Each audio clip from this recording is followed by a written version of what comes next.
ਇਕ ਓੰਕਾਰ ਸਤਨਾਮ ਕਰਤਾ ਪੁਰਖ ਨਿਰਭਉ ਨਿਰਵੈਰ ਅਕਾਲ ਮੂਰਤ ਅਜੂਨੀ ਸੈਭੰ ਗੁਰ ਪ੍ਰਸਾਦ। ਵਾਹਿਗੁਰੂ ਜੀ ਕਾ ਖਾਲਸਾ ਵਾਹਿਗੁਰੂ ਜੀ ਕੀ ਫਤਿਹ। ਸਰਦਾਰ ਅਜਮੇਰ ਸਿੰਘ ਜੀ ਦੀ ਰਚਨਾ 20ਵੀਂ ਸਦੀ ਦੀ ਸਿੱਖ ਰਾਜਨੀਤੀ ਭਾਗ 42ਵਾਂ। ਪੰਜਾਬ ਦੀ ਅਕਾਲੀ ਜਨਤਾ ਗੱਠਜੋੜ ਸਰਕਾਰ ਨੇ ਬਾਬਾ ਜੀ ਨੂੰ ਆਪਣੀਆਂ ਮਿਹਰਬਾਨੀਆਂ ਨਾਲ ਨਿਵਾਜਣਾ ਜਾਰੀ ਰੱਖਿਆ। ਐਮਰਜੈਂਸੀ ਦੌਰਾਨ 1976 ਵਿੱਚ ਅਕਾਲੀ ਦਲ ਨੂੰ ਕਮਜ਼ੋਰ ਕਰਨ ਦੀ ਇੱਕ ਵੱਡੀ ਕਾਰਜ ਯੋਜਨਾ ਦੇ ਤਹਿਤ ਬਾਬਾ ਗੁਰਬਚਨ ਸਿੰਘ ਦੇ ਇੱਕ ਖਾਸ ਵਿਸ਼ਵਾਸ ਪਾਤਰ IAS ਅਫਸਰ ਹਰਦੇਵ ਸਿੰਘ ਛੀਨਾ ਨੂੰ ਪੰਜਾਬ ਸਰਕਾਰ ਦਾ ਮੁੱਖ ਸਕੱਤਰ ਨਿਯੁਕਤ ਕੀਤਾ ਗਿਆ। ਉਸਨੇ ਮਿਥੀ ਹੋਈ ਯੋਜਨਾ ਅਨੁਸਾਰ 94 ਨਿਰੰਕਾਰੀ ਪੱਖੀ ਅਫਸਰਾਂ ਨੂੰ ਅਹਿਮ ਥਾਵਾਂ ਉੱਤੇ ਤਾਇਨਾਤ ਕਰ ਦਿੱਤਾ।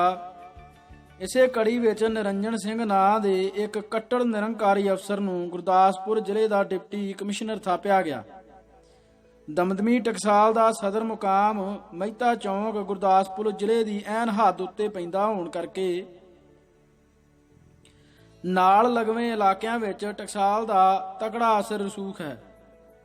ਦਮਦਮੀ ਟਕਸਾਲ ਦੇ ਤਤਕਾਲੀ ਮੁਖੀ ਸੰਤ ਕਰਤਾਰ ਸਿੰਘ ਭਿੰਡਰਾਂਵਾਲੇ ਲੰਮੇ ਚਿਰ ਤੋਂ ਨਿਰੰਕਾਰੀ ਮੰਡਲ ਦੀਆਂ ਗੁਰਮਤਿ ਵਿਰੋਧੀ ਹਰਕਤਾਂ ਦਾ ਦ੍ਰਿੜਤਾ ਨਾਲ ਵਿਰੋਧ ਕਰਦੇ ਆ ਰਹੇ ਸਨ। ਉਹਨਾਂ ਨੇ ਐਮਰਜੈਂਸੀ ਦੇ ਕਰੜੇ ਸ਼ਿਕੰਜੇ ਦੌਰਾਨ ਵੀ ਨਿਰੰਕਾਰੀਆਂ ਦੀ ਭੜਕਾਊ ਹਰਕਤਾਂ ਦਾ ਨਿਡਰਤਾ ਨਾਲ ਵਿਰੋਧ ਕਰਨਾ ਜਾਰੀ ਰੱਖਿਆ ਸੀ।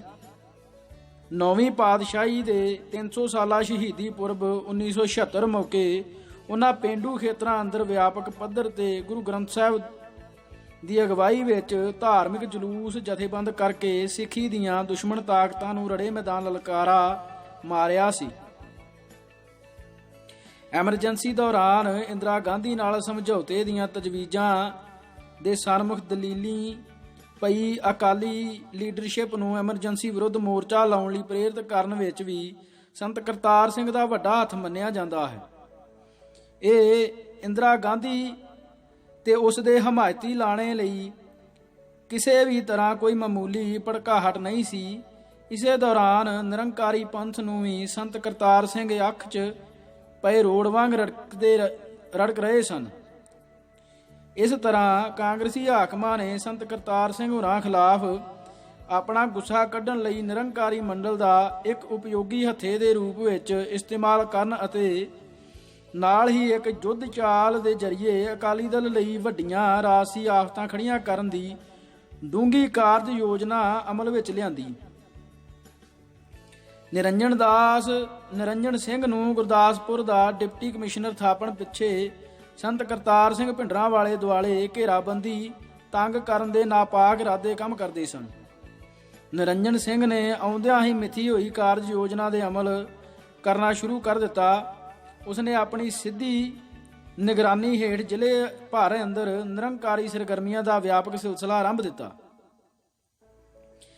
ਤਾਕਤ ਦੇ ਨਸ਼ੇ ਤੇ ਜਨੂਨੀ ਜੋਸ਼ ਵਿੱਚ ਉਸਨੇ ਡਿਪਟੀ ਕਮਿਸ਼ਨਰ ਦੇ ਦਫ਼ਤਰ ਨੂੰ ਅਮਲੀ ਰੂਪ ਵਿੱਚ ਨਿਰੰਕਾਰੀ ਮੰਡਲ ਦੇ ਜ਼ਿਲ੍ਹਾ ਹੈੱਡਕੁਆਟਰ ਵਿੱਚ ਤਬਦੀਲ ਕਰ ਦਿੱਤਾ। ਇਸ ਨੰਗੀ ਚਿੱਟੀ ਹਕੂਮਤੀ ਸਰਪ੍ਰਸਤੀ ਦੀ ਤੇ ਸ਼ਹਿ ਸਦਕਾ ਨਿਰੰਕਾਰੀ ਸਰਗਰਮੀਆਂ ਉੱਤੇ ਵੱਧ ਹੈਂਕੜਬਾਜ਼ੀ ਤੇ ਅਖੜਪੁਣੇ ਦਾ ਅੰਦਾਜ਼ ਹਾਵੀ ਹੋ ਗਿਆ। ਨਿਰੰਕਾਰੀ ਪ੍ਰਚਾਰ ਦੀ ਸੁਰ ਵਧੇਰੇ ਚੱਕਵੀਂ ਤੇ ਭੜਕਾਊ ਹੋ ਗਈ। ਇਸ ਨਾਲ ਮਹਿਤਾ ਚੌਂਕ ਦੇ ਨਾਲ ਲਗਵੇਂ ਖੇਤਰਾਂ ਘੁਮਾਣ ਸ਼੍ਰੀ ਹਰਗੋਬਿੰਦਪੁਰ ਆਦਿ ਅੰਦਰ ਕਾਫੀ ਤਣਾਅ ਪੈਦਾ ਹੋ ਗਿਆ। ਸ਼ਰਧਾਲੂ ਸਿੱਖਾਂ ਤੇ ਨਿਰੰਕਾਰੀਆਂ ਵਿਚਕਾਰ ਤਕਰਾਰ ਤੇ ਸਥਾਨਕ ਪੱਧਰ ਤੇ ਝਗੜਿਆਂ ਵਿੱਚ ਤੇਜ਼ੀ ਆ ਗਈ। ਗੁਰਦਾਸਪੁਰ ਜ਼ਿਲ੍ਹੇ ਅੰਦਰ ਨਿਰੰਕਾਰੀ ਛੇੜਖਾਨੀਆਂ ਦੇ ਤਪਾਏ ਸ਼ਰਧਾਵਾਨ ਸਿੱਖਾਂ ਨੂੰ ਪੰਜਾਬ ਅੰਦਰ ਅਕਾਲੀ ਜਨਤਾ ਗੱਠਜੋੜ ਸਰਕਾਰ ਬਣਨ ਨਾਲ ਵੱਡੀ ਰਾਹਤ ਦੀਆਂ ਉਮੀਦਾਂ ਬੱਝੀਆਂ ਸਨ। ਸੰਤ ਕਰਤਾਰ ਸਿੰਘ ਭਿੰਡਰਾਂਵਾਲੇ ਨੇ ਅਕਾਲੀ ਲੀਡਰਸ਼ਿਪ ਨੂੰ ਇਸ ਦਿਸ਼ਾ ਵਿੱਚ ਕੁਝ ਜ਼ਰੂਰੀ ਤੇ ਅਸਰਦਾਰ ਕਦਮ ਚੁੱਕਣ ਲਈ ਕਾਇਲ ਕਰਨ ਦੇ ਪੁਰਜ਼ੋਰ ਯਤਨ ਕੀਤੇ, ਪਰ ਉਹਨਾਂ ਨੂੰ ਅਕਾਲੀ ਲੀਡਰਸ਼ਿਪ ਦੇ ਰਵੱਈਏ ਤੋਂ ਭਾਰੀ ਨਿਰਾਸ਼ਤਾ ਹੋਈ। ਨਿਰੰਕਾਰੀ ਬਾਬੇ ਕੋਲੋਂ ਵੋਟਾਂ ਦੀ ਭੀਖ ਮੰਗ ਕੇ ਰਾਜ ਸਿੰਘਾਸਣ ਉੱਤੇ ਬੈਠੇ ਅਕਾਲੀ ਆਗੂ ਨਿਰੰਕਾਰੀਆਂ ਵਿਰੁੱਧ ਕੋਈ ਕਦਮ ਚੁੱਕਣ ਦੀ ਗੁਸਤਾਖੀ ਕਿਵੇਂ ਕਰ ਸਕਦੇ ਸਨ? ਜੇਕਰ ਉਹ ਅਜਿਹਾ ਕਰਨਾ ਚਾਹੁੰਦੇ ਵੀ ਤਾਂ ਡਿਸਾਈਆਂ ਵਾਜਪਾਈਆਂ ਦੀ ਸਰਕਾਰ ਉਹਨਾਂ ਨੂੰ ਅਜਿਹੀ ਗੁਸਤਾਖ ਹਰਕਤ ਕਰਨ ਦੀ ਕਿਵੇਂ ਇਜਾਜ਼ਤ ਦੇ ਸਕਦੀ ਸੀ। ਅਕਾਲੀ ਜਨਤਾ ਗੱਠਜੋੜ ਸਰਕਾਰ ਅੰਦਰ ਅਕਾਲੀ ਲੀਡਰਸ਼ਿਪ ਦੇ ਹਰ ਫੈਸਲੇ ਨੂੰ ਵੀਟੋ ਕਰ ਸਕਣ ਦੀ ਸਮਰੱਥਾ ਰੱਖਣ ਵਾਲੀ ਹਿੰਦੂ ਲੀਡਰਸ਼ਿਪ ਨੇ ਅਕਾਲੀ ਆਗੂਆਂ ਦੇ ਨੱਕ ਨੂੰ ਅਜਿਹੀ ਨਕੇਲ ਪਾ ਰੱਖੀ ਹੋਈ ਸੀ ਕਿ ਨਿਰੰਕਾਰੀਆਂ ਖਿਲਾਫ ਕੋਈ ਅਸਰਦਾਰ ਕਦਮ ਚੁੱਕਣ ਦੀ ਗੱਲ ਤਾਂ ਦੂਰ, ਉਹ ਉਹਨਾਂ ਦੀ ਵਾਹ ਵੱਲ ਵੀ ਨਹੀਂ ਸਨ ਦੇਖ ਸਕਦੇ। ਸੰਤ ਕਰਤਾਰ ਸਿੰਘ ਦੇ ਜ਼ੋਰ ਪਾਉਣ ਦੇ ਬਾਵਜੂਦ ਅਕਾਲੀ ਆਗੂ ਨਰਿੰਜਨ ਸਿੰਘ ਦਾ ਗੁਰਦਾਸਪੁਰ ਤੋਂ ਤਬਾਦਲਾ ਕਰ ਦੇਣ ਦਾ ਮਾਮੂਲੀ ਕਦਮ ਵੀ ਨਾ ਉਠਾ ਸਕੇ। ਇਸ ਗੱਲ ਨੇ ਸੰਤ ਕਰਤਾਰ ਸਿੰਘ ਤੇ ਉਹਨਾਂ ਦੇ ਸਹਿਯੋਗੀਆਂ ਦੇ ਮਨਾਂ ਉੱਤੇ ਬਹੁਤਾ ਹੀ ਗਹਿਰਾ ਅਸਰ ਕੀਤਾ। ਇਸ ਚੋਂ ਉਹਨਾਂ ਦੇ ਮਨਾਂ ਅੰਦਰ ਅਕਾਲੀ ਆਗੂਆਂ ਦੀ ਇਮਾਨਦਾਰੀ ਤੇ ਸੁਹਿਰਦਤਾ ਬਾਰੇ ਗੰਭੀਰ ਸ਼ੰਕੇ ਪੈਦਾ ਹੋ ਗਏ ਅਤੇ ਉਹਨਾਂ ਆਪਣੇ ਮਨ ਅੰਦਰ ਸਿੱਖ ਧਰਮ ਦੀ ਰੱਖਿਆ ਕਰਨ ਲਈ ਨਿਰੰਕਾਰੀ ਹਮਲੇ ਨੂੰ ਪਛਾੜਨ ਦਾ ਦ੍ਰਿੜ ਨਿਸ਼ਚਾ ਕਰ ਲਿਆ। ਸੰਤ ਕਰਤਾਰ ਸਿੰਘ ਦੀ ਪ੍ਰੇਰਣਾ ਤੇ ਅਗਵਾਈ ਹੇਠ ਦਮਦਮੀ ਟਕਸਾਲ ਦੁਆਰਾ ਧਾਰਨ ਕੀਤਾ ਗਿਆ ਇਹ ਪੈਂਤੜਾ ਅਕਾਲੀ ਲੀਡਰਸ਼ਿਪ ਲਈ ਵੱਡੀਆਂ ਰਾਜਸੀ ਪਰੇਸ਼ਾਨੀਆਂ ਖੜੀਆਂ ਕਰਦਾ ਸੀ। ਇਸ ਕਰਕੇ ਅਕਾਲੀ ਲੀਡਰਸ਼ਿਪ ਅੰਦਰਲਾ ਇਹ ਪ੍ਰਭਾਵਸ਼ਾਲੀ ਵਰਗ ਜੋ ਨਾ ਸਿਰਫ ਰਾਜ ਸੱਤਾ ਦੀ ਵਧਵੀਂ ਲਾਲਸਾ ਰੱਖਦਾ ਸੀ ਸਗੋਂ ਰਾਜ ਸੱਤਾ ਦਾ ਆਪਣੇ ਸਵਾਰਥੀ ਹਿੱਤਾਂ ਦੀ ਪੂਰਤੀ ਲਈ ਇਸਤੇਮਾਲ ਕਰਨ ਦੀ ਅਮੋੜ ਰੁਚੀ ਰੱਖਦਾ ਸੀ। ਮਨ ਅੰਦਰ ਸੰਤ ਕਰਤਾਰ ਸਿੰਘ ਪ੍ਰਤੀ ਵਿਰੋਧ ਭਾਵਨਾ ਪਾਲਣ ਲੱਗ ਪਿਆ। ਅਸਲ ਵਿੱਚ ਇਹ ਵਰਗ ਸੰਤ ਕਰਤਾਰ ਸਿੰਘ ਪ੍ਰਤੀ ਪਹਿਲਾਂ ਵੀ ਕੋਈ ਚੰਗੀ ਭਾਵਨਾ ਨਹੀਂ ਸੀ ਰੱਖਦਾ। ਸੰਤ ਗੁਰਬਚਨ ਸਿੰਘ ਖਾਲਸਾ ਭਿੰਡਰਾਂਵਾਲੇ ਦੇ ਅਕਾਲ ਚਲਾਣਾ ਕਰ ਜਾਣ ਤੋਂ ਬਾਅਦ ਜਦੋਂ ਉਹਨਾਂ ਦੀ ਜਾਨਸ਼ੀਨੀ ਬਾਰੇ ਭਿੰਡਰਾਂਵਾਲੇ ਜਥੇ ਅੰਦਰ ਥੋੜੀ ਇਤਫਾਕੀ ਪੈਦਾ ਹੋ ਗਈ ਤਾਂ ਅਕਾਲੀ ਆਗੂਆਂ ਨੇ ਸੰਤ ਕਰਤਾਰ ਸਿੰਘ ਦੀ ਦਾਅਵੇਦਾਰੀ ਨੂੰ ਨਕਾਰਨ ਦੇ ਪੁਰਜੋਰ ਯਤਨ ਕੀਤੇ। ਇਸ ਯਤਨ ਵਿੱਚ ਨਾਕਾਮ ਹੋ ਜਾਣ ਦੇ ਬਾਵਜੂਦ ਉਹਨਾਂ ਸੰਤ ਜੀ ਦੀ ਜਥੇਦਾਰੀ ਨੂੰ ਮਨੋਂ ਪ੍ਰਵਾਨ ਨਹੀਂ ਸੀ ਕੀਤਾ। ਇਸ ਦੇ ਕਾਰਨ ਵਿਅਕਤੀਗਤ ਨਾਲੋਂ ਵੱਧ ਸਿਧਾਂਤਕ ਪ੍ਰਤੀਤ ਹੁੰਦੇ ਹਨ। ਇਸ ਸਿਧਾਂਤਕ ਪੱਖ ਨੂੰ ਸਮਝਣ ਲਈ ਮਸਲੇ ਨੂੰ ਇੱਕ ਹੋਰ ਜਾਵੀਏ ਤੋਂ ਦੇਖਣ ਦੀ ਲੋੜ ਹੈ। 50ਵਿਆਂ ਤੋਂ ਲੈ ਕੇ 70ਵਿਆਂ ਤੱਕ ਦੇ ਦਹਾਕਿਆਂ ਦੌਰਾਨ ਸ਼ਰਧਾਵਾਨ ਸਿੱਖਾਂ ਅੰਦਰ ਸਿੱਖ ਧਰਮ ਨੂੰ ਦਰਪੇਸ਼ ਖਤਰੇ ਬਾਰੇ ਤਿੱਖਾ ਸਰੋਕਾਰ ਪੈਦਾ ਹੋਇਆ। ਇਹ ਖਤਰਾ ਦੋ ਪਾਸਿਆਂ ਤੋਂ ਮਹਿਸੂਸ ਕੀਤਾ ਗਿਆ, ਇੱਕ ਆਧੁਨਿਕਵਾਦ ਵੱਲੋਂ, ਦੂਜਾ ਬ੍ਰਾਹਮਣਵਾਦ ਵੱਲੋਂ। ਸੰਸਾਰ ਅੰਦਰ ਤੇਜ਼ੀ ਨਾਲ ਫੈਲਰ ਪਸਰ ਰਹੀ ਆਧੁਨਿਕਵਾਦੀ ਸੋਚ ਅਤੇ ਪੱਛਮੀ ਤਰਜ਼ ਦੀ ਜੀਵਨ ਸ਼ੈਲੀ ਦੇ ਸਿੱਖ ਸਮਾਜ ਉੱਤੇ ਪੈ ਰਹੇ ਦੁਰਪ੍ਰਭਾਵਾਂ ਨੂੰ ਪਛਾਣਨਾ ਬਹੁਤਾ ਮੁਸ਼ਕਲ ਨਹੀਂ ਸੀ। ਇਸ ਕਰਕੇ ਸਿੱਖ ਵਿਦਵਾਨਾਂ, ਸਿਆਸਤਦਾਨਾਂ ਤੇ ਧਰਮ ਪ੍ਰਚਾਰ ਦੇ ਕਾਰਜ ਵਿੱਚ ਜੁਟੀਆਂ ਧਾਰਮਿਕ ਸੰਸਥਾਵਾਂ ਤੇ ਹਸਤੀਆਂ ਵੱਲੋਂ ਇਸ ਰੁਝਾਨ ਨੂੰ ਨਿੰਦਣਾ ਇੱਕ ਆਮ ਜਿਹੀ ਗੱਲ ਬਣ ਗਈ ਸੀ। ਇਹ ਪੈਂਤੜਾ ਹੈ ਵੀ ਪੱਲਾ ਬੋਚਵਾ ਸੀ ਜਿਸ ਵਿੱਚ ਕਿਸੇ ਵੀ ਧਿਰ ਨਾਲ ਕਿਸੇ ਤਕਰਾਰ ਜਾਂ ਟਕਰਾਓ ਦਾ ਖਦਸ਼ਾ ਨਹੀਂ ਸੀ। ਸਥਾਪਤੀ ਨਾਲ ਤਾਂ ਉੱਕਾ ਹੀ ਨਹੀਂ, ਇਸ ਕਰਕੇ ਲਗਭਗ ਹਰ ਸਿੱਖ ਵਿਦਵਾਨ, ਆਗੂ ਅਤੇ ਪ੍ਰਚਾਰਕ ਇਸ ਖਤਰੇ ਬਾਰੇ ਤਿੱਖੀ ਸੋਝੀ ਦਾ ਪ੍ਰਗਟਾਵਾ ਕਰ ਰਿਹਾ ਸੀ। ਪਰੰਤੂ ਬ੍ਰਾਹਮਣਵਾਦ ਹੱਥੋਂ ਦਰਪੇਸ਼ ਖਤਰੇ ਦਾ ਮਾਮਲਾ ਥੋੜਾ ਵੱਖਰਾ ਸੀ। ਬ੍ਰਾਹਮਣਵਾਦੀ ਵਿਚਾਰਧਾਰਾ ਨੇ ਸਿੱਖ ਚੇਤਨਾ ਅੰਦਰ ਇੰਨੀ ਘੁਸਪੈਠ ਕਰ ਰੱਖੀ ਹੋਈ ਸੀ ਕਿ ਸਿੱਖ ਪੰਥ ਅੰਦਰ ਸਿੱਖ ਧਰਮ ਦੀ ਸਿਧਾਂਤਕ ਵਿਲੱਖਣਤਾ ਤੇ ਨਿਰਮਲਤਾ ਬਣਾਈ ਰੱਖਣ ਬਾਰੇ ਚੇਤਨਾ ਬਹੁਤ ਹੀ ਪੇਤਲੀ ਪੈ ਗਈ ਸੀ। ਪਹਿਲੀ ਗੱਲ ਤਾਂ ਸਿੱਖ ਧਰਮ ਦੀ ਸਿਧਾਂਤਕ ਨਿਰਮਲਤਾ ਅੰਦਰ ਬ੍ਰਾਹਮਣਵਾਦੀ ਖੋੜ ਰਲਾਉਣ ਦੇ ਯਤਨਾਂ ਤੇ ਮੰਤਵਾਂ ਨੂੰ ਬੁੱਝਣਾ ਹੀ ਇੰਨੀ ਸੌਖੀ ਗੱਲ ਨਹੀਂ ਸੀ। ਇਸ ਦੇ ਵਿਰੋਧ ਦਾ ਪੈਂਤੜਾ ਅਖਤਿਆਰ ਕਰਨ ਲਈ ਤਾਂ ਹੋਰ ਵੀ ਵੱਧ ਉਚੇਰੀ ਚੇਤਨਾ ਤੇ ਦ੍ਰਿੜ ਨਿਸ਼ਚਾ ਲੋੜੀਂਦਾ ਸੀ। ਸਿੱਖ ਪੰਥ ਦੇ ਤਤਕਾਲੀ ਬੌਧਿਕ, ਰਾਜਨੀਤਿਕ ਤੇ ਧਾਰਮਿਕ ਰਹਿਬਰਾਂ ਅੰਦਰ ਇਹ ਗੁਣ ਬਹੁਤਾ ਆਮ ਨਹੀਂ ਸੀ ਪਾਇਆ ਜਾਂਦਾ। ਉਹਨਾਂ ਅੰਦਰ ਇਸ ਖਤਰੇ ਦੀ ਗੰਭੀਰਤਾ ਨੂੰ ਪਛਾਣ ਸਕਣ ਦੀ ਸੂਝ ਸਮਰੱਥਾ ਹੀ ਮੰਦੀ ਨਹੀਂ ਸੀ ਪੈ ਗਈ ਹੋਈ। ਉਹਨਾਂ ਅੰਦਰ ਇਸ ਦੇ ਵਿਰੋਧ ਵਿੱਚ ਡਟਣ ਦਾ ਲੜਾਕੂ ਜਜ਼ਬਾ ਤੇ ਤੰਤ ਵੀ ਨਹੀਂ ਸੀ ਰਿਹਾ। ਨਤੀਜੇ ਵਜੋਂ ਸਿੱਖ ਕੌਮ ਅੰਦਰ ਬ੍ਰਾਹਮਣਵਾਦ ਤੇ ਹਿੰਦੂਵਾਦ ਨਾਲ ਹਰ ਪੱਧਰ ਤੇ ਸਮਝੌਤਾ ਕਰਨ ਦੀਆਂ ਰੁਚੀਆਂ ਭਾਰੂ ਹੋ ਨਿਬੜੀਆਂ ਸਨ। ਇਸ ਵਜ੍ਹਾ ਕਰਕੇ ਹੀ ਜ਼ਿਆਦਾਤਰ ਸਿੱਖ ਬੌਧਿਕ, ਰਾਜਨੀਤਿਕ ਤੇ ਧਾਰਮਿਕ ਹਲਕੇ ਦੰਭੀ ਨਿਰੰਕਾਰੀ ਪੰਥ ਦੇ ਸਿਧਾਂਤਕ ਹਮਲੇ ਪ੍ਰਤੀ ਕਬੂਤਰ ਵਾਂਗ ਅੱਖਾਂ ਮੀਟ ਲੈਣ ਵਾਲਾ ਰੁਖ ਅਖਤਿਆਰ ਕਰੀ ਬੈਠੇ ਸਨ। ਇਸ ਆਤਮਘਾਤੀ ਰੁਝਾਨ ਦੇ ਉਲਟ ਸੰਤ ਕਰਤਾਰ ਸਿੰਘ ਭਿੰਡਰਾਂਵਾਲੇ ਦੀ ਅਨੂਠੀ ਧਾਰਮਿਕ ਚੇਤਨਾ ਤੇ ਸਿੱਖੀ ਸਪਿਰਿਟ ਨੂੰ ਉਹਨਾਂ ਨੂੰ ਇਸ ਹਮਲੇ ਦਾ ਦ੍ਰਿੜਤਾ ਨਾਲ ਟਾਕਰਾ ਕਰਨ ਲਈ ਪ੍ਰੇਰਿਤ ਕਰ ਰਹੀ ਸੀ। ਦਮਦਮੀ ਟਕਸਾਲ ਤੋਂ ਇਲਾਵਾ ਅਨੇਕਾਂ ਹੀ ਹੋਰ ਸੰਪਰਦਾਵਾਂ ਤੇ ਸੰਸਥਾਵਾਂ ਸਿੱਖੀ ਪ੍ਰਚਾਰ ਦੇ ਕਾਰਜ ਵਿੱਚ ਲੱਗੀਆਂ ਹੋਈਆਂ ਸਨ, ਪਰ ਉਹਨਾਂ ਚੋਂ ਬਹੁਤੀਆਂ ਨੇ ਖੁਦ ਬ੍ਰਾਹਮਣਵਾਦ ਦੇ ਵਿਨਾਸ਼ਕਾਰੀ ਪ੍ਰਭਾਵ ਗ੍ਰਹਿਣ ਕਰ ਰੱਖੇ ਹੋਏ ਸਨ। ਗੁਰੂ ਤੇ ਚੇਲੇ ਦੀ ਦਵੈਤ ਭਾਰਤੀ ਵੈਦਿਕ ਪਰੰਪਰਾ ਦੀ ਚੂਲ ਹੈ ਤੇ ਭਾਰਤੀ ਵਿਪਰ ਫਲਸਫੇ ਦੀ ਰੀੜ ਦੀ ਹੱਡੀ ਹੈ। ਦੇਹਧਾਰੀ ਗੁਰੂ ਪਰੰਪਰਾ ਮਨੁੱਖ ਨੂੰ ਵਿਡਾਣੀ ਚਾਕਰੀ ਸਿਖਾਉਣ ਦੀ ਪਾਠਸ਼ਾਲਾ ਹੈ। ਇਹ ਵਿਡਾਣੀ ਚਾਕਰੀ ਮਨੁੱਖ ਦੇ ਗੌਰਵ ਤੇ ਉਸ ਦੀ ਮਹੱਤਤਾ ਨੂੰ ਘਟਾਉਂਦੀ ਹੈ। ਦੇਹਧਾਰੀ ਗੁਰੂ ਦੇ ਚਰਨੀ ਪਿਆ ਮਨੁੱਖ ਬੌਣਾ ਭਗਤ ਬਣ ਜਾਂਦਾ ਹੈ। ਦੇਹਧਾਰੀ ਗੁਰੂਆਂ ਦੇ ਅੱਡੇ ਮਨੁੱਖ ਤੋਂ ਉਸ ਦਾ ਸਵੈ ਖੋਹ ਲੈਂਦੇ ਹਨ, ਉਸ ਦੀ ਸੁਰਤ ਨੂੰ ਆਪਣੇ ਵੱਲ ਜੋੜਦੇ ਹਨ। ਇਸ ਜਾਲ ਵਿੱਚ ਫਸ ਕੇ ਮਨੁੱਖ ਚਾਕਰ ਰੂਪ ਧਾਰਨ ਕਰ ਲੈਂਦਾ ਹੈ। ਉਸ ਅੰਦਰ ਹੀਣਤਾ ਤੇ ਮੁਤਾਜਗੀ ਦਾ ਭਾਵ ਪੈਦਾ ਹੋ ਜਾਂਦਾ ਹੈ। ਇਸ ਭਾਵਨਾ ਦਾ ਸ਼ਿਕਾਰ ਹੋਏ ਮਨੁੱਖ ਅੰਦਰ ਗੌਰਵ ਤੇ ਆਜ਼ਾਦੀ ਦਾ ਜਜ਼ਬਾ ਅੰਗੜਾਈ ਨਹੀਂ ਲੈ ਸਕਦਾ। ਇਸ ਵਜ੍ਹਾ ਕਰਕੇ ਹੀ ਹਿੰਦੂ ਸਮਾਜ ਯੁਗਾਂ ਤੱਕ ਗੁਲਾਮੀ ਦੀ ਲਾਹਨਤ ਭੋਗਦਾ ਰਿਹਾ। ਪੀਰੀ ਦੇ ਸੁਆਮੀਆਂ ਦੀ ਪੂਜਾ ਮਨੁੱਖ ਨੂੰ ਮੀਰੀ ਦੇ ਸੁਆਮੀਆਂ ਕੇਂਦਰਿਤ ਰਾਜ ਦਾ ਮੁਤਾਜ ਬਣਾ ਦਿੰਦੀ ਹੈ।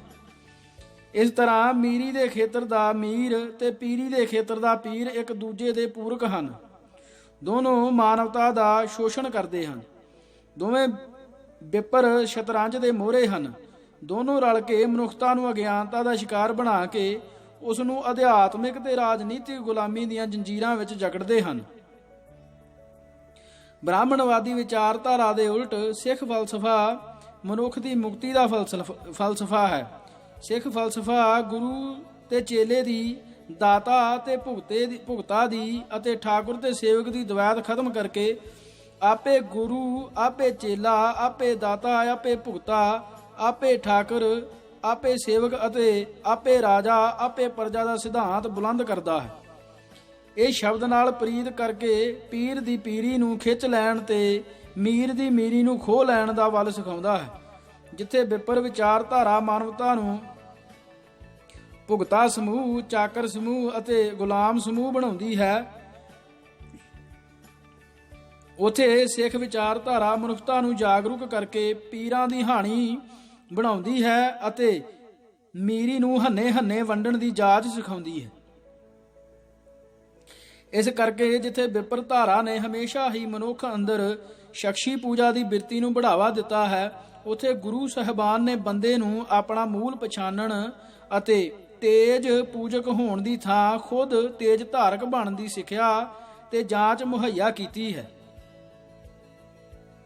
ਸੋ ਸ਼ਖਸੀ ਪੂਜਾ ਬਾਰੇ ਹਿੰਦੂ ਅਤੇ ਸਿੱਖ ਨਜ਼ਰੀਏ ਵਿਚਕਾਰ ਬੁਨਿਆਦੀ ਸਿਧਾਂਤਕ ਵਖਰੇਵਾਂ ਹੈ। ਇਸ ਵਖਰੇਵੇਂ ਨੂੰ ਕਿਸੇ ਵੀ ਰੂਪ ਵਿੱਚ ਮੇਟਣ ਦਾ ਯਤਨ ਸਿੱਖ ਧਰਮ ਦੇ ਸਿਧਾਂਤਕ ਨਿਆਰੇਪਣ ਨੂੰ ਨਕਾਰਨਾ ਹੈ।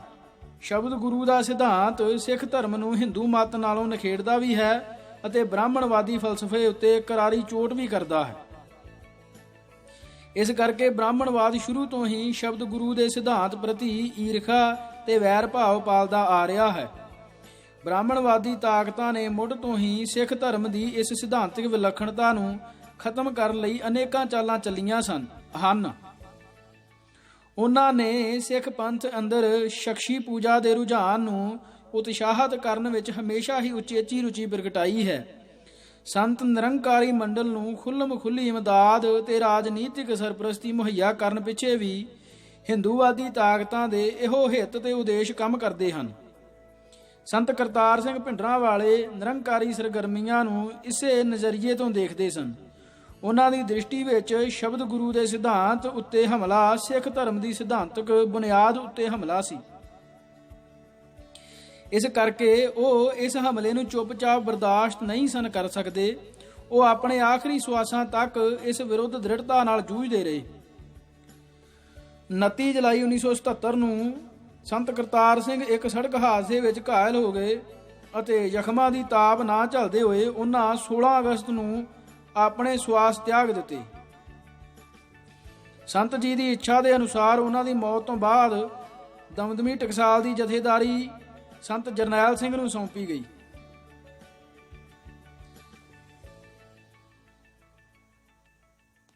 ਪਿੰਡ ਰੋਡੇ, ਜ਼ਿਲ੍ਹਾ ਫਰੀਦਕੋਟ ਦੇ ਜੰਮਪਲ ਭਾਈ ਜਰਨੈਲ ਸਿੰਘ ਨੂੰ ਲੰਮਾ ਚਿਰ ਸੰਤ ਕਰਤਾਰ ਸਿੰਘ ਦੀ ਸੰਗਤ ਮਾਨਣ ਦਾ ਸੁਭਾਗ ਪ੍ਰਾਪਤ ਹੋਇਆ ਸੀ। ਇਸ ਸਦਕਾ ਉਹਨਾਂ ਨੇ ਸੰਤ ਕਰਤਾਰ ਸਿੰਘ ਦੀ ਧਾਰਮਿਕ ਚੇਤਨਾ ਅਤੇ ਸ਼ਖਸੀਅਤ ਦਾ ਗੂੜਾ ਪ੍ਰਭਾਵ ਗ੍ਰਹਿਣ ਕੀਤਾ ਹੋਇਆ ਸੀ। ਸੰਤ ਕਰਤਾਰ ਸਿੰਘ ਨੇ ਇਹ ਗੱਲ ਚੰਗੀ ਤਰ੍ਹਾਂ ਭਾਂਪ ਲਈ ਸੀ ਕਿ ਸਿੱਖ ਧਰਮ ਵਿਰੁੱਧ ਸਿੱਧੇ ਸਿਧਾਂਤਕ ਹਮਲੇ ਤੋਂ ਇਸ ਦੀ ਰੱਖਿਆ ਕਰਨ ਲਈ ਸਿੱਖ ਕੌਮ ਨੂੰ ਕਠੋਰ ਸੰਘਰਸ਼ ਤੋਂ ਗੁਜ਼ਰਨਾ ਪੈਣਾ ਹੈ। ਅਕਾਲੀ ਲੀਡਰਸ਼ਿਪ ਅੰਦਰਲੇ ਭਾਰੂ ਧੜੇ ਤੋਂ ਉਹਨਾਂ ਦਾ ਮਨ ਬੁਰੀ ਤਰ੍ਹਾਂ ਖੱਟਾ ਹੋ ਚੁੱਕਾ ਸੀ। ਸੱਤਾ ਵਿੱਚ ਆਉਣ ਤੋਂ ਬਾਅਦ ਅਕਾਲੀ ਆਗੂਆਂ ਦੇ ਵਿਹਾਰ ਤੋਂ ਇਹ ਗੱਲ ਪ੍ਰਤੱਖ ਹੋ ਗਈ ਸੀ ਕਿ ਉਹਨਾਂ ਦੀ ਪੰਥਕ ਕਾਜ ਨਾਲ ਪ੍ਰਤੀਬੱਧਤਾ ਸਤਹੀ ਤੇ ਸ਼ੱਕੀ ਕਿਸਮ ਦੀ ਹੈ। ਉਹ ਰਾਜਸੀ ਸੱਤਾ ਨੂੰ ਪੰਥਕ ਕਾਜ ਦੀ ਸੇਵਾ ਵਿੱਚ ਲਾਉਣ ਦੀ ਥਾਂ ਧਰਮ ਦਾ ਆਪਣੀ ਸੌੜੀ ਸਵਾਰਥ ਮੁਖੀ ਰਾਜਨੀਤੀ ਲਈ ਇਸਤੇਮਾਲ ਕਰਨ ਦੀ ਰੁਚੀ ਰੱਖਦੇ ਹਨ ਅਤੇ ਆਪਣੀਆਂ ਰਾਜਸੀ ਲਾਲਸਾਵਾਂ ਦੀ ਪੂਰਤੀ ਲਈ ਪੰਥਕ ਹਿੱਤਾਂ ਦੀ ਬਲੀ ਦੇਣ ਲਈ ਤਤਪਰ ਰਹਿੰਦੇ ਹਨ। ਇਸ ਕਰਕੇ ਸੰਤ ਕਰਤਾਰ ਸਿੰਘ ਆਪਣੇ ਅਨੁਭਵ ਤੋਂ ਇਸ ਨਿਰਣੇ ਤੇ ਅਪੜ ਗਏ ਸਨ ਕਿ ਸਿੱਖ ਧਰਮ ਦੀ ਨਿਰੰਕਾਰੀ ਹਮਲੇ ਤੋਂ ਰੱਖਿਆ ਕਰਨ ਲਈ ਅਕਾਲੀ ਆਗੂਆਂ ਤੇ ਨਿਰਭਰ ਨਹੀਂ ਕੀਤਾ ਜਾ ਸਕਦਾ। ਧਰਮ ਦੀ ਰੱਖਿਆ ਦੀ ਇਸ ਲੜਾਈ ਦਾ ਵੱਧ ਜਿੰਮਾ ਉਹਨਾਂ ਨੂੰ ਖੁਦ ਹੀ ਓਟਣਾ ਪੈਣਾ ਸੀ। ਉਹਨਾਂ ਨੇ ਆਪਣੇ ਆਪ ਨੂੰ ਤੇ ਦਮਦਮੀ ਟਕਸਾਲ ਨੂੰ ਇਸ ਕਠਿਨ ਕਾਰਜ ਲਈ ਤਿਆਰ ਕਰਨਾ ਸ਼ੁਰੂ ਕਰ ਦਿੱਤਾ ਸੀ। ਭਵਿੱਖ ਬਾਰੇ ਅਜਿਹੀ ਸਮਝ ਤੇ ਯੋਜਨਾ ਨੂੰ ਮੁੱਖ ਰੱਖਦਿਆਂ ਹੋਇਆਂ ਹੀ ਉਹਨਾਂ ਨੇ ਭਾਈ ਜਰਨੈਲ ਸਿੰਘ ਨੂੰ ਆਪਣਾ ਉੱਤਰ ਅਧਿਕਾਰੀ ਬਣਨ ਦੇ ਸਭ ਤੋਂ ਵੱਧ ਯੋਗ ਸਮਝਿਆ ਅਤੇ ਅਗਸਤ 1977 ਵਿੱਚ ਅਕਾਲ ਚਲਾਣਾ ਕਰ ਜਾਣ ਤੋਂ ਕਈ ਮਹੀਨੇ ਪਹਿਲਾਂ ਹੀ ਉਹਨਾਂ ਆਪਣੀ ਇਸ ਸੋਚ ਅਤੇ ਚੋਣ ਦਾ ਸਪਸ਼ਟ ਪ੍ਰਗਟਾਵਾ ਕਰ ਦਿੱਤਾ ਸੀ। ਭਾਈ ਜਰਨੈਲ ਸਿੰਘ ਨੇ ਸੰਤ ਕਰਤਾਰ ਸਿੰਘ ਦੁਆਰਾ ਉਹਨਾਂ ਵਿੱਚ ਪ੍ਰਗਟਾਏ ਵਿਸ਼ਵਾਸ ਦੀ ਪੂਰੀ ਤਰ੍ਹਾਂ ਲਾਜ ਪਾਲੀ। ਉਹਨਾਂ ਨੇ ਪੱਛਮੀ ਜੀਵਨ ਸ਼ੈਲੀ ਅਤੇ ਹਿੰਦੂ ਸੱਭਿਆਚਾਰ ਦੇ ਪ੍ਰਭਾਵ ਹੇਠ ਸਿੱਖ ਸਮਾਜ ਅੰਦਰ ਕੈਂਸਰ ਵਾਂਗ ਫੈਲ ਰਹੀ ਪਤਿਤ ਪੁਣੇ ਦੀ ਵਬਾ ਨੂੰ ਠੱਲ ਪਾਉਣ ਲਈ ਸਿੱਖੀ ਪ੍ਰਚਾਰ ਦੀ ਪੁਰਜੋਰ ਮੁਹਿੰਮ ਆਰੰਭ ਦਿੱਤੀ। ਉਹਨਾਂ ਪੰਜਾਬ ਅਤੇ ਪੰਜਾਬੋਂ ਬਾਹਰ ਵਸਦੇ ਹਜ਼ਾਰਾਂ ਦੀ ਗਿਣਤੀ ਵਿੱਚ ਸਿੰਘ ਸਿੰਘਣੀਆਂ ਨੂੰ ਅੰਮ੍ਰਿਤ ਛਕਾ ਕੇ ਗੁਰੂ ਦੇ ਲੜ ਲਾਇਆ ਅਤੇ ਹਜ਼ਾਰਾਂ ਹੀ ਨੌਜਵਾਨਾਂ ਨੂੰ ਨਸ਼ਿਆਂ ਦੀ ਬਾਦੀ ਤੋਂ ਮੁਕਤ ਕਰਾਇਆ। ਇਸੇ ਸਮੇਂ ਦੌਰਾਨ ਹੋਰ ਵੀ ਬਹੁਤ ਸਾਰੀਆਂ ਅਹਿਮ ਸਿੱਖ ਧਾਰਮਿਕ ਹਸਤੀਆਂ, ਸੰਪਰਦਾਵਾਂ ਤੇ ਸੰਸਥਾਵਾਂ ਧਰਮ ਪ੍ਰਚਾਰ ਤੇ ਸਮਾਜ ਸੁਧਾਰ ਦੇ ਕਾਰਜ ਵਿੱਚ ਲੱਗੀਆਂ ਹੋਈਆਂ ਸਨ, ਪਰ ਇਹਨਾਂ ਚੋਂ ਜ਼ਿਆਦਾ ਗਿਣਤੀ ਉਹਨਾਂ ਦੀ ਸੀ ਜਿਨ੍ਹਾਂ ਦੀ ਕਹਿਣੀ ਤੇ ਕਰਨੀ ਵਿੱਚ ਵੱਡਾ ਪਾੜਾ ਸੀ। ਅਰਥਾਤ ਜੋ ਪ੍ਰਚਾਰਦੇ ਸਨ ਉਸ ਵਿੱਚ ਦੰਭ ਤੇ ਦਿਖਾਵੇ ਦਾ ਅੰਸ਼ ਜ਼ਿਆਦਾ ਸੀ। ਧਰਮ ਪ੍ਰਚਾਰ ਦੇ ਕਾਰਜ ਨੂੰ ਉਹ ਬਹੁਤਾ ਕਰਕੇ ਪੇਸ਼ੇ ਵਪਾਰ ਦੀ ਭਾਵਨਾ ਨਾਲ ਲੈ ਰਹੇ ਸਨ। ਉਹ ਸਿੱਖ ਫਲਸਫੇ ਦੇ ਗਿਆਤਾ ਹੋਣ ਦੇ ਬਾਵਜੂਦ ਸਿੱਖੀ ਦੀ ਰੂਹ ਤੋਂ ਅਣਜਾਣ ਤੇ ਅਭਿੱਜ ਸਨ। ਜਿਸ ਦੀ ਸਿੱਖੀ ਨਾਲ ਆਪਣੀ ਹੀ ਪ੍ਰੀਤ ਬਣਾਉਟੀ ਹੋਵੇ, ਉਹ ਦੂਸਰਿਆਂ ਦੇ ਹਿਰਦਿਆਂ ਅੰਦਰ ਸਿੱਖੀ ਦੇ ਜਜ਼ਬੇ ਦਾ ਸੰਚਾਰ ਕਿਵੇਂ ਕਰ ਸਕਦਾ ਹੈ।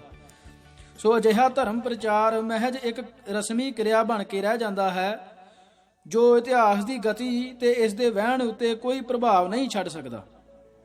ਇਸ ਦ੍ਰਿਸ਼ਟੀ ਤੋਂ ਦੇਖਿਆ ਸੰਤ ਜਰਨੈਲ ਸਿੰਘ ਭਿੰਡਰਾਂਵਾਲੇ ਦਾ ਮਾਮਲਾ ਅਹਿਮ ਰੂਪ ਵਿੱਚ ਅਲੱਗ ਤੇ ਵਿਲੱਖਣ ਸੀ। ਉਹਨਾਂ ਨੇ ਸਿੱਖੀ ਦੀ ਮੂਲ ਆਤਮਾ ਨੂੰ ਧੁਰ ਹਿਰਦੇ ਤੱਕ ਗ੍ਰਹਿਣ ਕੀਤਾ ਹੋਇਆ ਸੀ। ਇਸ ਕਰਕੇ ਉਹਨਾਂ ਦੀ ਕਹਿਣੀ ਤੇ ਕਰਨੀ ਅਲੱਗ-ਅਲੱਗ ਨਹੀਂ ਸੀ। ਇਸ ਵਜ੍ਹਾ ਕਰਕੇ ਸੰਤ ਜਰਨੈਲ ਸਿੰਘ ਭਿੰਡਰਾਂਵਾਲੇ ਦੀਆਂ ਧਰਮ ਪ੍ਰਚਾਰ ਸਰਗਰਮੀਆਂ ਆਪਣਾ ਵਿਲੱਖਣ ਅਸਰ ਪ੍ਰਗਟਾਉਣ ਲੱਗੀਆਂ। ਉਹਨਾਂ ਦੀ ਪ੍ਰੇਰਨਾ ਸਦਕਾ ਸਿੱਖ ਕੌਮ ਅੰਦਰ ਆਪਣੇ ਧਰਮ, ਸੱਭਿਆਚਾਰ ਤੇ ਰਵਾਇਤਾਂ ਦੀ ਰਾਖੀ ਲਈ ਲੜ ਮਰਨ ਦਾ ਜਜ਼ਬਾ ਮੁੜ ਜੀਵਿਤ ਹੋਣ ਲੱਗਾ।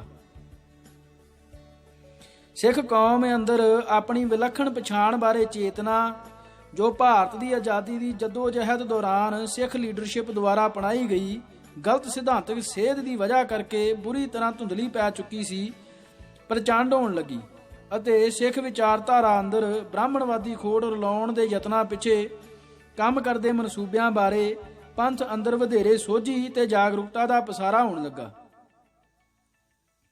ਹਿੰਦੂਵਾਦੀ ਤਾਕਤਾਂ ਨੂੰ ਹੀ ਨਹੀਂ, ਉਹਨਾਂ ਨਾਲ ਰਾਜਨੀਤਿਕ ਸਾਂਝ ਭਿਆਲੀ ਦੇ ਰਾਹ ਪਏ ਅਕਾਲੀ ਆਗੂਆਂ ਨੂੰ ਵੀ ਅਜਿਹੀ ਪੰਥਕ ਚੇਤਨਾ ਕੋਲੋਂ ਮੌਤ ਵਰਗਾ ਡਰ ਲੱਗਦਾ ਸੀ।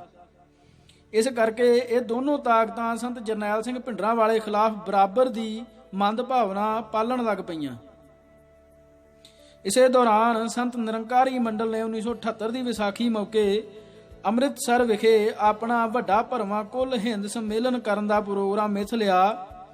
ਇਸ ਨਾਲ ਸ਼ਰਧਾਲੂ ਸਿੱਖ ਹਲਕਿਆਂ ਅੰਦਰ ਰੋਸ ਦੀ ਲਹਿਰ ਪੈਦਾ ਹੋ ਗਈ।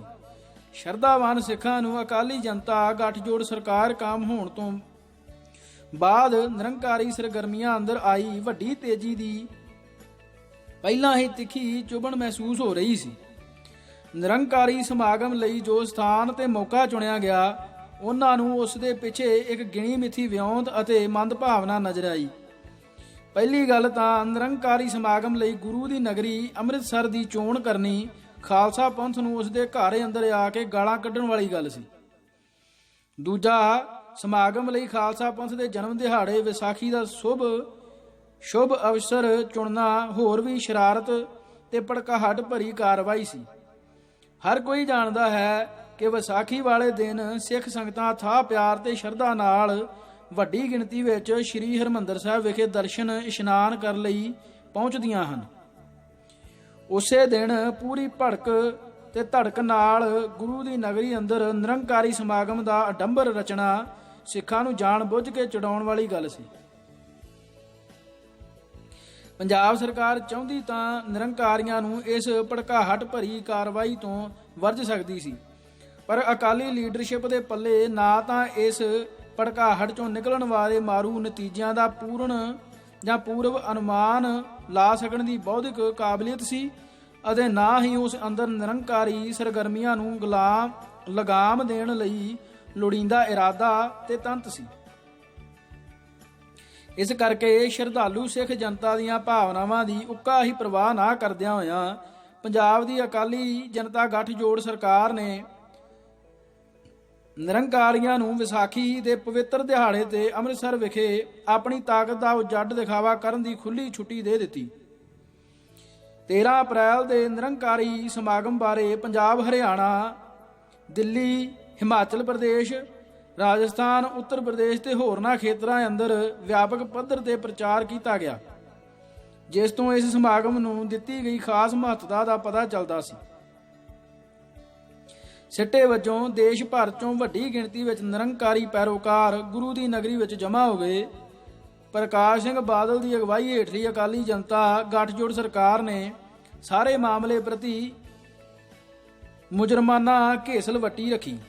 ਸਮਾਗਮ ਉੱਤੇ ਪਾਬੰਦੀ ਲਾਉਣ ਦੀ ਗੱਲ ਤਾਂ ਦੂਰ ਰਹੀ, ਸਰਕਾਰ ਦੀ ਤਰਫੋਂ ਪ੍ਰਬੰਧਕਾਂ ਨੂੰ ਸੰਕੋਚ ਤੇ ਜ਼ਿੰਮੇਵਾਰੀ ਤੋਂ ਕੰਮ ਲੈਣ ਦੀ ਯੋਗ ਸਲਾਹ ਤੱਕ ਨਾ ਦਿੱਤੀ ਗਈ।